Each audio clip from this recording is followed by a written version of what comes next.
Hello বন্ধুরা, সুস্বাগতম শিবানী কাকিমা চ্যানেলে। সবাইকে কেমন আছো? আশা করি ভালোই আছো। আমিও আছি এক প্রকার। যাই হোক, আজকে আমি তোমাদের একটু হাসির শোনাই। উত্তম দাসের হাসির মালগাড়ি। নমস্কার, আলকাতরা দূরদর্শন থেকে বলছি। আমি উত্তম দাস।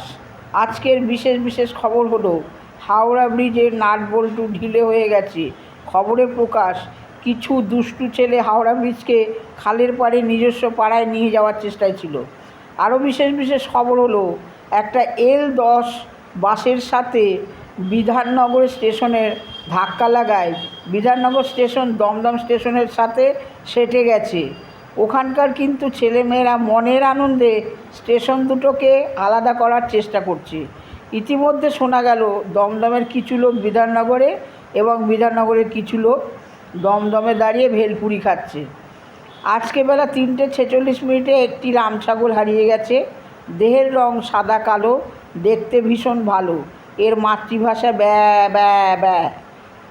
যে সেই সহৃদয় ব্যক্তি খুঁজে পাবেন সে যেন আলকাতরা দূরদর্শন কেন্দ্রে যোগাযোগ করেন। তার জন্যে প্রচুর ইট পাটকেল জোগাড় করা আছে। সত্তর যোগাযোগ করুন। পরবর্তী সংবাদ, প্রকাশ্য দিবালোকে 3টে মেয়ে একটি আলু হাতে মার্কা ছেলেকে অপহরণের চেষ্টা করেছে। খবরে প্রকাশ, মেয়েদের বয়স প্রত্যেকের 50-এর উপরে। ঘটনাস্থলে পুলিশ উপস্থিত হয়ে ছেলেটাকে বেদম প্রহার করে তাকে বাড়ি পাঠিয়ে দেয়। খেলার খবর, আজ নিমতলা বনাম কেওড়াতলা ফুটবল খেলায় কেওড়াতলার হয়ে মারাদোনা 3টে হ্যাটট্রিক করে নিজের নাম মোমবাতির মতো উজ্জ্বল করেন।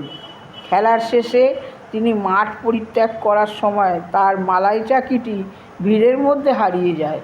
সেটা এখনও পাওয়া যায়নি। কেউ পেলে মারাদোনার হাতে দিলে মারাদোনা তাকে দমদম প্ল্যাটফর্মটা উপহার দেবেন। সংবাদ পড়া এখানেই শেষ হলো।